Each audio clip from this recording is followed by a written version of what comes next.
at some point you have to come to that realization of like, Yeah.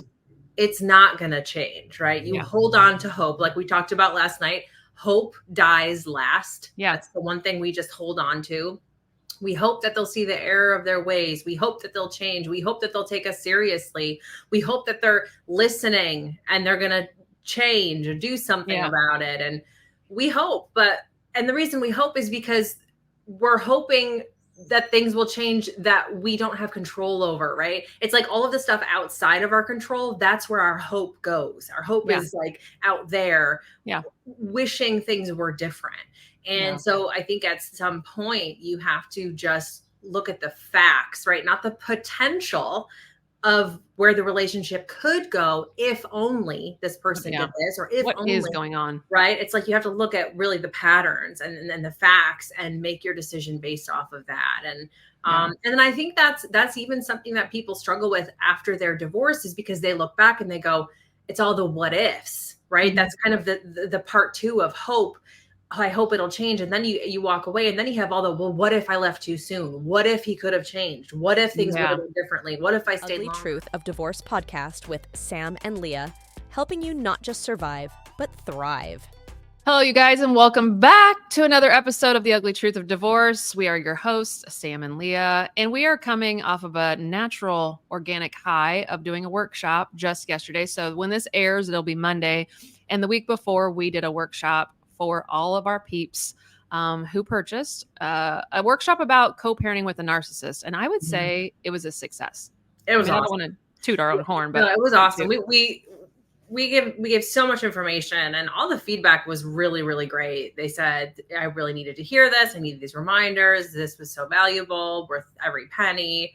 yeah. So it was great. I love it. I'm excited Yeah. to do another one.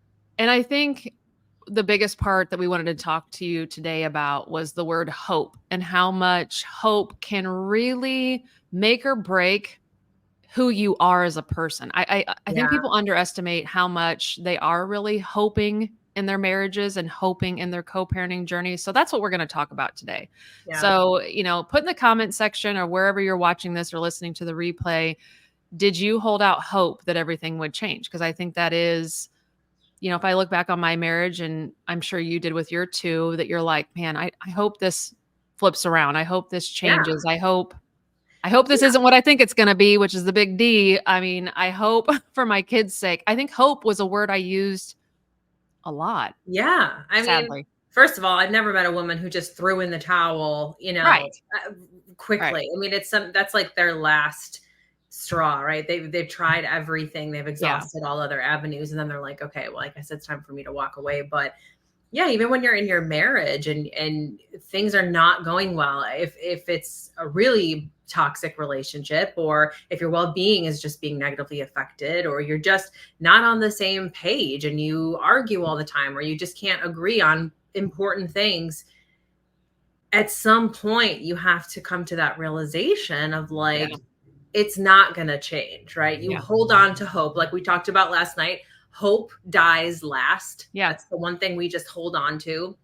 We hope that they'll see the error of their ways. We hope that they'll change. We hope that they'll take us seriously. We hope that they're listening and they're going to change or do something about it. And we hope, and the reason we hope is because we're hoping that things will change that we don't have control over, right? It's like all of the stuff outside of our control, that's where our hope goes. Our hope is like out there, wishing things were different.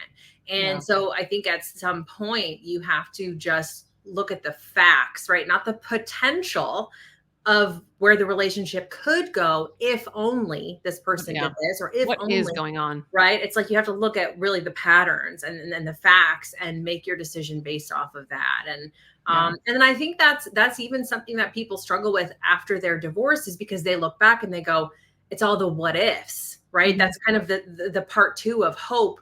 I hope it'll change. And then you walk away and then you have all the, well, what if I left too soon? What if he could have changed? What if things would have been differently? What if I stayed longer?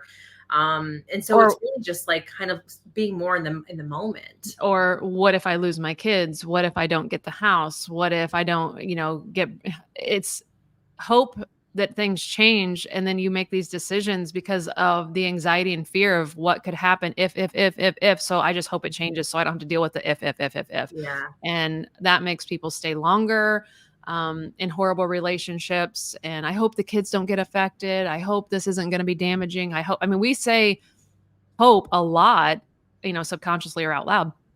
But even when we go into our co-parenting journey, I mean, good Lord, I can't even tell you how many times I hoped that that was the thing that was going to change our, momentum, because we were so high conflict. Our divorce took so long. It was so toxic, so financially draining, so mentally exhausting that I was like, okay, hopefully it's in the past and we can just co-parent now.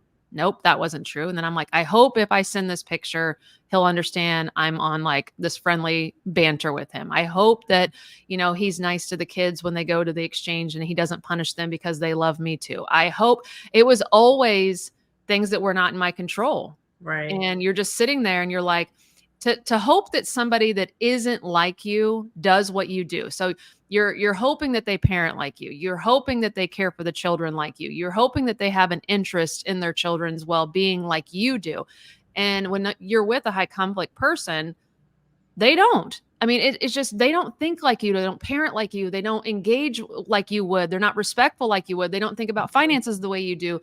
It's complete opposite. But here we are like, man, I hope they get it this time. I hope they pay me back. I hope they show up. I hope they're there.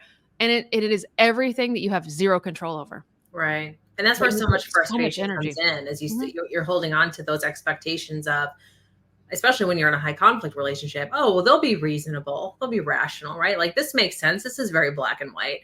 And it never is when you're dealing with somebody like that. And so that's another thing, is like that radical acceptance is really understanding that this is who this person is and they're always going to be that way. They're never going to change. And as soon as you accept that, things will change for you, because you know that you have control over what your response is, how you respond to them, how you can set boundaries and how you can react differently. And that's what really will change your co-parenting journey, instead of fighting against it, like fighting against, and expecting them to finally change or do things differently or see things your way or think your way, or to put the kids first, right? Oh, maybe they'll think about the kids, and they don't, they never will.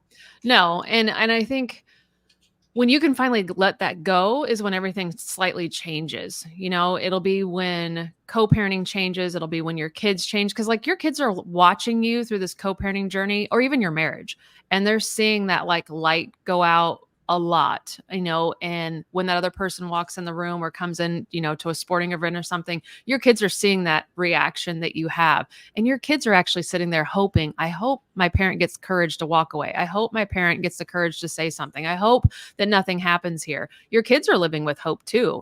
And it's horrible. It's a horrible place for them to be. And so you're kind of putting them there by not making those harsh decisions and harsh reactions, by making a decision to leave or making a decision to not co-parent or anything anymore. In a, co-parenting has to be two ways. And I think so many of you are trying because you're hoping it works out, and it's just not. And you have to switch to parallel, and when you guys switch to parallel, that means you accept that your situation is what it is, and you switch gears and you're more guarded and you have boundaries, which is all the things we talked about in our workshop last night. I think the people that took the workshop last night have very good foundational pieces now to be like, okay, they said it is what it is. I got to do this. I got to do this, and I got to do this. We gave them 9 steps to follow. And I think it's going to be a complete game changer for those that attended yesterday. Yes. And we are going to do it again next month too. So if you missed it and you want to get in, like I see Stacy's kind of asking some questions. Asking, the narcissist created a trauma bond and he's made it all about him. Yeah. I mean, that's narc 101 is everything is always about them, everything. And, that's really frustrating when you're co-parenting with someone, because they don't care about your feelings. They don't care about what's best for the kids. They just want what they want. And sometimes they're really nice to you because it's a manipulation tactic just to get what they want. It's always about them. And so it's just about understanding those patterns, recognizing those, seeing the signs, and understanding how to be more strategic in your interactions. And that's really what we went into in the workshop. So for those of you who missed it, you can go to samandleah.com. Our next one's going to be in June. So we got a few weeks before we do it again. But it's just about educating yourself, you guys. Like, the more you understand how their mind works, like why they are the way they are, Yeah. that's what empowers you to be more strategic. And it's tough if you are more of a people pleaser, if those are your tendencies, because it's so against the grain for you to set strong boundaries and to say no and to stick to the parenting plan, because you would be more cooperative if you had somebody who was also cooperative, right? Like you would be willing to maybe give a little. It's more give and take. But to have that kind of co-parenting relationship, it takes two people. You both need to be on that same wavelength. And if you have a high conflict person, they're never going to be like that. So you have to kind of fight that strategy with your own strategy. And sometimes it takes practice. Like it's weird. It's not natural for a lot of us. I made a TikTok the other day, and it was basically saying, I let my kids figure out who their other parent was. And that was really hard to do, and what I'm essentially saying in that TikTok is I held out hope and I protected him for as long as I possibly could. When they would come home and say something, I would stick up for him and say, oh, that's not what he meant, or, oh, that didn't happen, or, oh, it was probably meant this way, or if they're like, hey, he said no to something, I'm like, well, it probably means he has something. I stuck up for this man for 8 years where I put my neck out. I ended up being the bad guy because I would talk my kids into, that's not what dad meant. That's not how it happened. Everything. I stuck up for him because I think in my mind, I was holding out hope that he was going to change. He was going to snap and wake up one day and become this different person that was impossible to be. I now understand. But back then I kept thinking, if I just protect him a little bit longer, he'll get it. Yeah. And my kids won't be affected and they won't have this type of parent, and he'll wake up one day and he'll treat the kids better and he'll parent like I parent and he'll do the things that he's supposed to be doing. And I protected them from who he really was. And then finally I got exhausted. Yeah. And my therapist was just like, girlfriend, this is who their parent is. And I'm like, I know, but it's not the parent. Like, I'm pissed that this is who I picked. Right. I mean, honestly, if I'm being honest, that's what I'm pissed that I picked this person to be their parent. Like, fuck, if I had known what I know now, like I would have had a fucking do-over and scratch that. And she goes, but this is their life. You only know your life and your childhood and your parents and the way that was. Your kids don't know any different. They've been divorced since they can remember. So in 2 homes, and this is who their parent is. They've only known this as a parent. Mm-hmm. And I was like, but it's not the parent that I want. Like, it's like a fucked up situation. I want the Lifetime special movie where the 2 people go and they sit by each other and they share popcorn still and they do a picture afterwards and they treat their kids, like, hey, I love your mom. I love your dad. And she's like, but you don't have that. So why are you still hoping for something that you're wasting all this energy hoping that it's going to be this fairy tale co-parenting journey? And yours is like a nightmare story. It's a Dateline special. It's closer to Dateline than it is Lifetime. So like, get used to it. But your kids only know this. So show them who he is. Quit protecting him. And she was like, is he protecting you? Right. And I was like, well, fuck no. And she goes, then why are you sticking up for a person that throws you under every bus going by? Yeah. Like, she's like, it's not saying you have to bash on him and you don't have to like point their head in the direction, say, look over here. But she's like, when they come to you with validating comments, you don't have to change what they think. Let them think what they want. Let them feel what they need to feel and stop making him sound better than what he was. Just keep your mouth shut. And that was super hard. Yeah, that's not easy because it's like, mama bear comes out. We don't want to see our kids hurt. If the other parent is making decisions that are negatively affecting the kids, we want to try to help them in any way we can. And so a lot of times that looks like us, painting our ex in a different light or coming up with our own excuses for them or reasons why they did this or why they said that. And because we don't want our kids to feel bad. But at the end of the day, that's not your responsibility to fix their problems. Like, they're nurturing and creating that relationship with their kids. That's their choice. That's who they are. You've got to let them do that. And you're the one that's there to support them through it, walk them through it, process their emotions, give them the tools that we give you guys, right? To work through those things. Because they always, it depends on the age. There's no formula, but at some point, kids always realize who the problem was. I just have so much regret that I waited so long to stop protecting. Like, I wish I would have just stayed neutral from day one and let them vent and then support them at my house. And, like, just the little subtle comments of like, don't worry, you're going to have a good time. Do I know that? No, I was making it sound like it was fucking Disneyland, and it wasn't. You're going to have a good time. Dad's going to have things planned. It's going to be amazing. I'm sure you're going to go see things and buy things and do things. And it wasn't like that. And so they're like, well, fuck, look at the excitement this bitch has. She's telling me I'm going to have a good time. Like, I guess I can't tell her how much I really don't want to go or how much I really hate it there or how much what's really goes on because she's oblivious. She thinks it's fucking blissful. So I got to where I was making it so over the top, and it was all for me so that I could feel better, that I would put a tone in my head and out to them that made them react in a way of like, well, she's talking in high pitched good sounds. So I guess I'll talk in high pitched good sounds back, and I'll make her feel like I'm okay. And I'll say, yeah, we had a good time, or yeah, I'm excited, when I'm really not. I mean, this is all the stuff they tell me now that they're older. And they're like, you had this pressure on us that we had to go and we had to put a smile on our face and we couldn't tell you what was really going on. And my kids kept their mouth shut for 6 fucking years because I did that shit. 6 years, they never told me anything that was going on. And then once they did start to open up and that wound got opened and I allowed it and I was receptive and my therapist was helping me, I was like, holy shit, this was what was going on I was oblivious because I didn't even allow the conversation because I was like, it's great, right? It's great. It has to be great because I am carrying so much shame and guilt that I put you in this divorce setting. Right. Like, surely it's a good thing, right? It's a great thing. I hope it is. I hope it is. And it was just, I have so much regret that I didn't just let them express themselves. I was projecting. I mean, that's bottom line. I was projecting this and that fear. Like, you're afraid if you're with a high conflict person who will fuck you over at all costs, you're scared to not send your kids if you're supposed to send your kids. You're scared of what, oh, I'm going to take you to court. I'm going to take you to court. Yeah, it was that kind of thing, and even little things. I'm not even just not going. I always feared, if, hey, you didn't tell me about this dentist appointment, I'm going to take you to court. So I'm over there like at the dentist office, like, here's a picture of the calendar. Here's a picture of the date. Here's a reminder. Like, I'm making sure all the time that I'm checking all these boxes. And so my regret is a lot of things, but I spent so much focus and time hoping that everything that I was doing was going to improve our situation.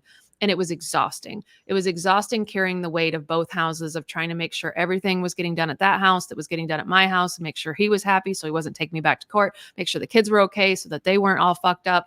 Like, I was playing fix it all the time, wasn't taking care of myself. And then I, spiraled out of control because it just became too much. And then that's when my therapist was like, stop, like, focus on yourself and stop hoping that he's going to become this glorious fucking parent. And then when she's like, really look at how he is, look at his family, look at how he was. And I'm like, oh shit. Right. Like, that makes sense, And so I think a lot of you're holding out hope in the wrong category. And what's really important is your relationship with your kiddo, not the other parent's relationship. That's on him. Yeah. That's on any other parent. When your kid comes home and like, why does he do this? I don't know, kid. You can't make up an answer. I used to. I'd be like, well, you guys, you got to realize he just came home from work. He might be kind of grouchy. Work is hard. He's outside all day, blah, blah, blah, blah, blah.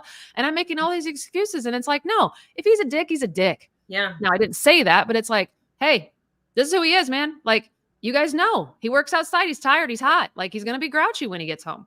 Yeah. Go in your room, play for a little bit, let him take a shower. Then I'm giving survival skills of like, hey, this is what he does. You've shown me this pattern 10 times. You've said the same thing. Like, be cautious, be aware. And so that's, I don't know. That was something when my son finally told me at 6 what was really going on, he was actually 7. I was like, holy shit, what? I mean, the knife in my stomach just turned and turned and turned of like, I was oblivious, but I wasn't allowing the conversation because I was projecting happiness and great co-parenting and look at us. And it wasn't at all. It was fucking horrible and toxic and nasty. And oh God, the things he was saying to my children were God fucking awful at young ages. Yeah. But I didn't even allow the conversation because I was like, you guys are having a great time, right? Right? Projecting my feelings. So, because I was hoping it was great. I was hoping the reality of our marriage didn't carry over into parenting or co-parenting, but it sure as fuck did. Yeah. Because it does exist. Like, I mean, you do see people with healthy co-parenting relationships where they're going on family vacations together and, sitting together at the ball games and, but that is not a high conflict co-parenting dynamic. And that's the thing you really have to understand is no matter how badly you wish you could have something like that, again, it takes 2 people. So if you're dealing with somebody who truly is like a narcissist or high conflict, they're never going to change. They're never going to be that person. And it sucks, but if it's your reality, you've got to accept it.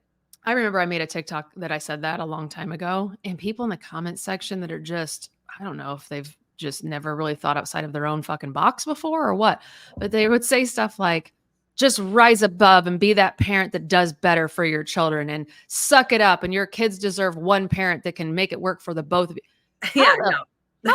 like I That's did not how that it 8 works. years. It's exhausting. It's But, like, exhausting. you can't control anybody else. Like, we are doing the best we can, No, sir, right? Like, no. we're doing, like, if the other person is literally living in their own world that they've created because they're crazy and they're not rational and they're not reasonable, what the Yeah. fuck am I supposed to do with that? Yeah. Well, and people are like, you should work with them. Yeah, okay. Working with a narc or a high conflict parent is like a one-way road. I'm You're going to just giving give them and more ammunition, really, don't is give what you're doing. anything back. They don't share. They don't do anything back. Like it's insane. So I think there's also like our following, there's a good percentage of people that have exactly what I have, which is high conflict, unrational or irrational, just behavior that you just hope that nobody ever has. And then you have people that have kind of like one fight and they're like, yeah, I know what you mean. It's like, no, that was just you having a moment and a full moon at the same time. Like no, that's not, that's not what we're dealing with, Yeah. So I don't know. High conflict people are one dimensional. It's all about them. Everything They wanna revolves win around at all them, costs. They're not the always the children, victim. not the Yes. children. And if you really step back and just listen and absorb instead of trying to think of your like defense back to them or your engagement back to them, if you really just sit and listen to the words that come out of their mouth, everything revolves around them and how everything is about how you've hurt them or you've impacted them or you've interrupted their parenting time or the kids and them. Like it's all them all the time. And I can't imagine what it would be like to be in their head, but to be that child that has to go over there and listen to somebody talk about themselves all the time, all the time. I Right. mean, my daughter hit 2 home runs in a game one time and I wasn't there because I had 2 young babies, breastfeeding babies, and it was like 110 degrees outside. So I stayed home and watched it on Game Changer. And I remember when she hit those 2 home runs, I got told that it was because he had taken her to all the batting practices. Right.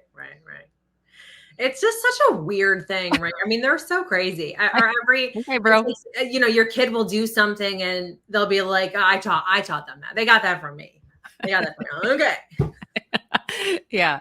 Oh, you wish. Yeah. The athleticism.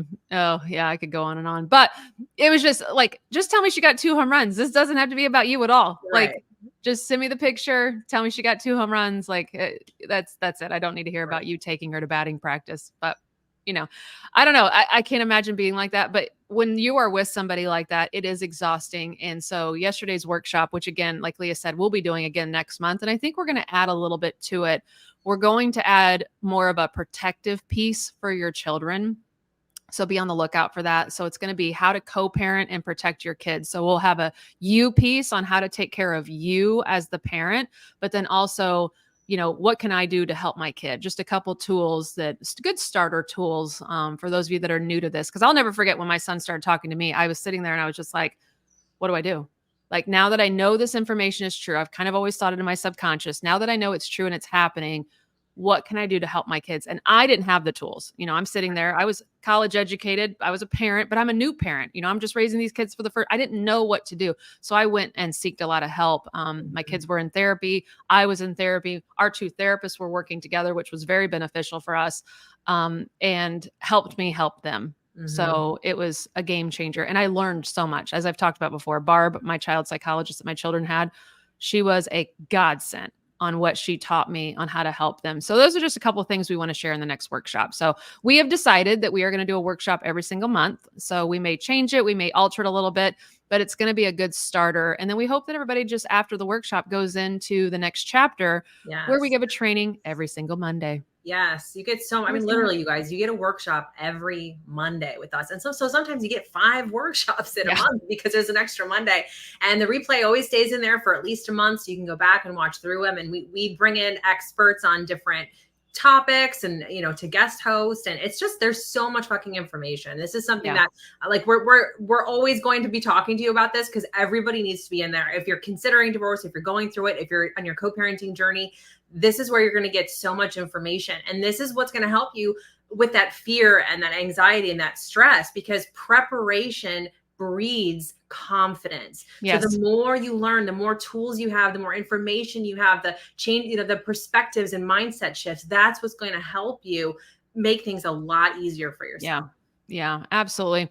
All right, guys, I hope you've enjoyed this episode. Share this with somebody that you know is struggling with hope. It might be a girlfriend. It might be your brother who's sitting there and just saying, like, I got to stay because I hope it's going to change. I hope this. Send this to them, because I'm here to tell you hope needs to die quickly so that you can just move on with who you are as a parent, as a co-parent, and find your own path that's not sitting there hoping for things that you can't control. All right. Until next time, guys, share this with somebody like this. Leave us a comment. We'd always love to hear from you. Take care, everybody.